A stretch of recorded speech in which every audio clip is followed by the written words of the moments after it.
तत्पश्चात याकूब भी अपने मार्ग पर चला गया, किंतु मार्ग में उसे परमेश्वर के दूत मिले। जब याकूब ने उन्हें देखा तब वो बोला, ये तो परमेश्वर की सेना है। अतएव उसने उस स्थान का नाम महनईम रखा। याकूब ने घर पहुंचने के पूर्व अपने भाई एसाव के पास एदोम के मैदान अर्थात सेईर देश में अपने दूत भेजे। उसने दूतों को आदेश दिया, मेरे स्वामी एसाव से कहना, आपका सेवक याकूब यूं कहता है, मैं प्रवासी होकर लाबान के साथ रहा और अब तक उन्हीं के पास था।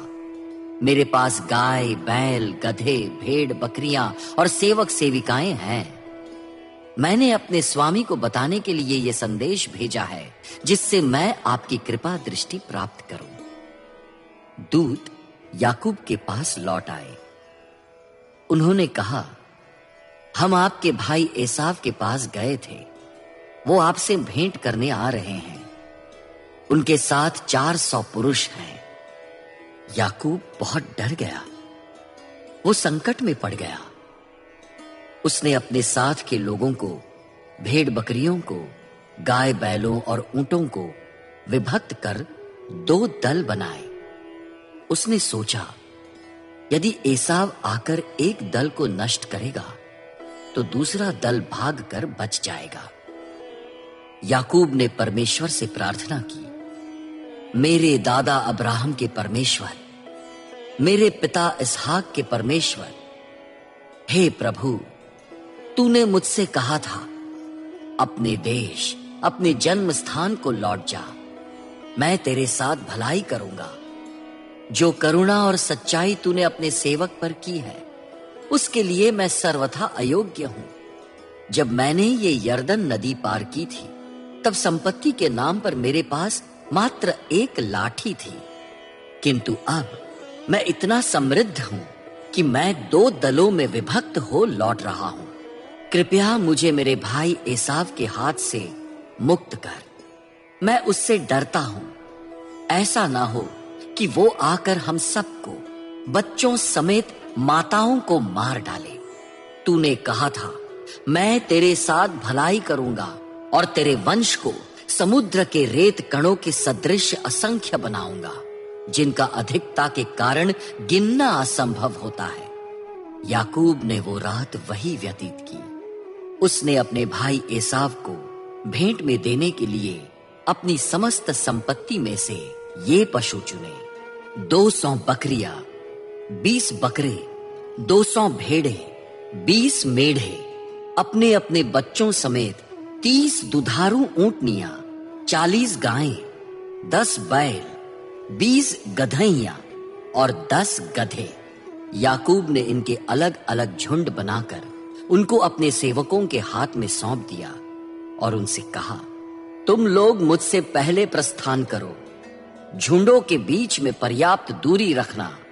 तत्पश्चात उसने आगे वाले झुंड के रखवाले को आदेश दिया, जब तुम्हें मेरे भाई एसाव मिले और वो तुमसे पूछे, तुम किसके सेवक हो, तुम कहां जा रहे हो, ये तुम्हारे सामने किसके पशु हैं, तब तुम कहना, ये आपके सेवक याकूब के पशु हैं।